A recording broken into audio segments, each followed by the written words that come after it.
The tight end 2 in this class for many, Jatavian Sanders, out of Texas, 6'4", 245 pounds. A natural separator, a prototypical receiver that can line up in line, although perhaps he's best as that kind of movable piece out of the slot. A slightly concerning combine with a fairly mediocre weight adjusted 40 time, but are you going to buy into the kind of the film, the analytics, or are you going to let this combine kind of ding him and start him falling down that draft board? Yeah, so I'll start. I really do like Sanders, and I'm actually weirdly I like the fact that he didn't smash the combine, because I think the hype would have been insane for Sanders. I think he was already, you saw him go sort of mid-second round in rookie drafts. I think that would have really pushed him up to early second round, where probably wouldn't have been very comfortable taking him there. But the fact that, and it's obviously slightly concerning that he didn't absolutely smash the combine, considering what an athletic freak he is. And let's face it, he's really just a jumped up wide receiver. He's not the best at being that typical tight end. But yeah, I really like the prospect. Obviously, him being listed as, I like the fact he's just listed as an athlete as he entering college. He was started as an edge defender, then moved across to tight end. Breakout age was young, 19.4, which is something that you'd like to see. But you mentioned you don't want him to be used as that typical blocking tight end, because he's really not a good blocker for someone his size, pardon me. But he's super explosive, and I just think, given the right offensive scheme, I think he can be a really, really solid weapon. And his production has been there as well. I think he's had back-to-back seasons with 45 plus receptions, 600 plus yards is really good for a tight end. And that's factoring in the fact that he played with, obviously, Adonai Mitchell, Xavier Worthy, two wide receivers that look like they're going to be going round one in the NFL. Obviously, Jonathan Brooks, Jordan Whittington as well. So he had a lot of competition there, but he still produced. And then I like the fact that he didn't drop a single pass in 2023, which was really good to see.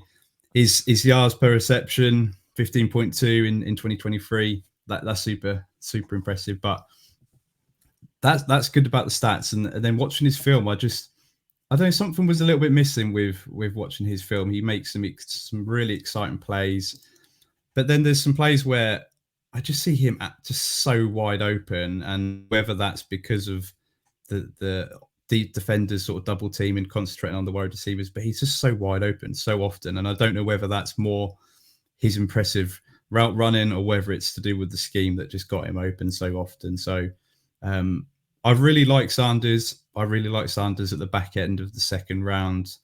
That's where I'm touching him. But even then, I think this class is really deep in terms of the running backs, wide receivers. So I think I want to take a few shares of him at the back of the second round. I think he's got the second highest odds of being a big hit in this class. I wouldn't be surprised to see him be a top 10 dynasty tight end in a year's time.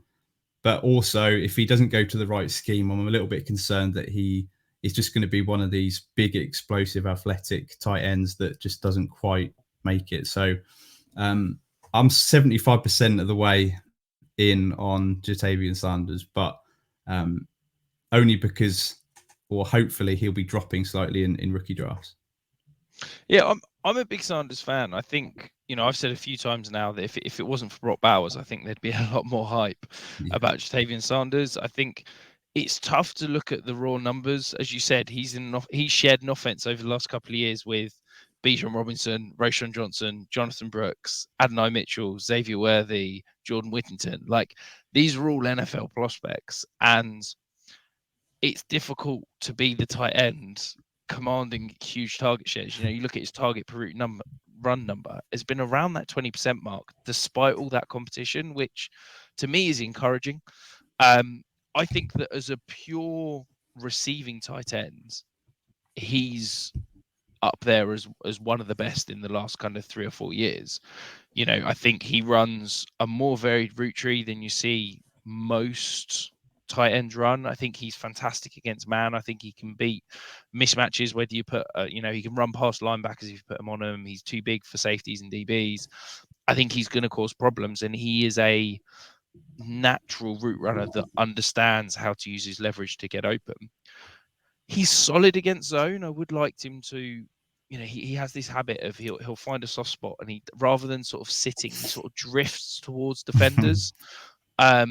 And I think that frustrates me, and I think that hopefully if that gets ironed out at the next level, he could be a beast, as a kind of check down underneath weapon. But I think there is a slight concern that he's got that big slot, Evan Ingram style, can't be used as an inline tight end. And, you see what the Jags, as great as Evan Ingram has been, the Jags are continually throwing resources at the tight end position because, whether that be drafting Brenton Strange in the second round or things like that, because they've not got an answer. And I think that they almost want to use Evan Ingram slightly less because he doesn't block and he's not great. And I think that Jatavian Sanders is more willing as a blocker than Evan Ingram. I think he's got better technique, but there is definitely a question mark there. And I want him to be able to be used as a true movable piece tight end. He can play the F, he can play the Y, rather than just a guy that is a big-bodied slot and he's going to be kind of prototyped as that and not be used in a inventive offensive scheme as such. Yeah. Sorry, I was just going to say he just needs to go to the right offensive scheme. There's a lot of places where he possibly wouldn't be used in the correct way to where we could see his ceiling. So yeah, no, absolutely, definitely, yeah. And I think this is the really tough thing with the tight end position, is that what makes a good landing spot for tight ends is really tough, because it's so much more around coaching and how they view a player than it is just a case about a spot on the depth chart. I mean, if we'd have been sat here last year saying Michael Mayer's going to go to the Raiders, Sam Laporte's going to go to the Lions, which of those is a better landing spot? Most people probably would have lent with the Raiders because there's, tight competition and things like that. And actually it turned out that Michael Mayer really struggled to get on the field, and Sam Laporta was used immediately in inventive ways from day one. So I think that's it, is that we're very good at saying this is a good landing spot, that's a bad landing spot. But I think we're average at actually understanding what is a good landing spot. But we are ever so close to 1,800 subscribers. If you are watching this and you've not hit that subscribe button, do us a favor. We've got rookie profiles dropping daily, and we have got best ball season just around the corner. So you're not going to want to miss any of that.